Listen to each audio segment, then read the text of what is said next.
Idea it is clear. ఇంకో model చూడండి. ఒక నంబర్ని 18 తోటి భాగిస్తే శేషము ఎన్నిసార్లు భాగఫలము మనకు తెలియదు. కే శేషము మాత్రము 7. శేషము మాత్రము 7. కాబట్టి ఆ నంబర్ ఏమవుతుంది? 18 యొక్క గుణిజము 18k ప్లస్ 7. 18k plus 7. ఇక్కడ మనం k వాల్యూలు పెట్టుకుంటూనే ఉంటే n వాల్యూ వస్తుంది.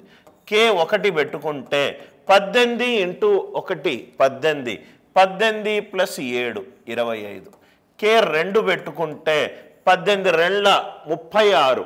36 ప్లస్ 7 43.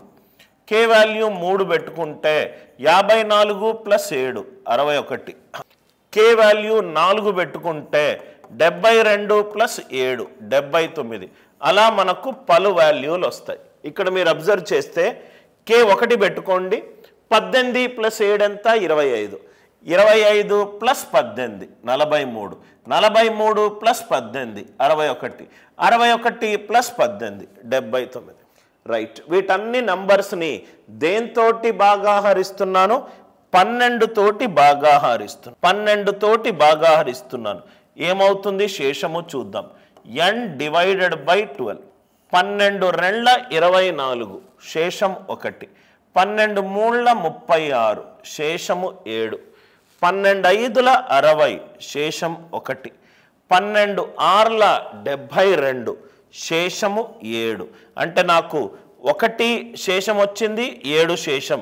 మళ్ళీ అదే రిపీట్ అవుతుంది. అంటే మొత్తము ఎన్ని శేషాలు వచ్చినట్టయినాయి? రెండు శేషాలు వచ్చాయి. ఆ రెండు శేషాల వాల్యూస్ ఏంటి? Remainder n. ఆ రెండు శేషాల వాల్యూస్ ఏంటి? 1 and 7. సో n వాల్యూ 1 కావచ్చు, n వాల్యూ 7 కావచ్చు. n వాల్యూ 1 కావచ్చు, n వాల్యూ 7 కావచ్చు. Are you all with me? రెండు శేషాలు వచ్చాయి. మొత్తము లీవ్స్ ఏ రిమైండర్ n. n వాల్యూ 1 కావచ్చు, n వాల్యూ 7 కావచ్చు. అంటే మొత్తము ఎన్ని వాల్యూలు n తీసుకుంటుంది? రెండు వాల్యూస్ n తీసుకుంటుంది. I hope the idea it is clear. Next one. n అనే ఒక సంఖ్యను 6 తోటి భాగిస్తున్నాను. భాగఫలము నాకు తెలియదు k, కానీ శేషము తెలుసు. శేషం ఎంత? 5.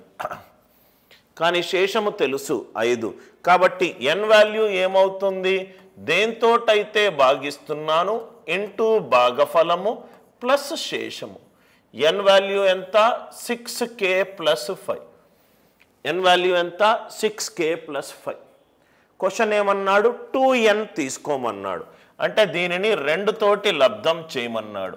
2 తోటి లబ్ధం చేస్తే 12k ప్లస్ 10. 12k plus 10.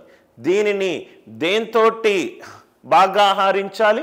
6 తోటి భాగాహారించమన్నాడు. ఏ నంబర్ని? 2nని. 2nని గనక 6 తోటి భాగాహారిస్తే ఏమవుతుందో చూద్దాం.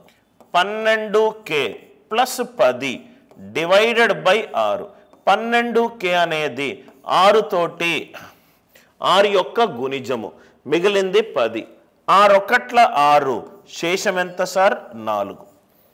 6 1 6. శేషం ఎంత సార్? 4. లాజిక్ అందరికీ పర్ఫెక్ట్గా క్లియర్ అయింది అనుకుంటా. nని 6 తోటి భాగాహరిస్తున్నాను. భాగఫలము k, Seshamu 5. So n is 6 into k plus 5. n కాదు, నాకు కావాల్సింది 2n. It is 12k plus 10. So 12k plus 10 divided by 6. 6 1 6. శేషం ఎంత? 4. లాజిక్ అందరికీ పర్ఫెక్ట్గా క్లియర్ అయింది.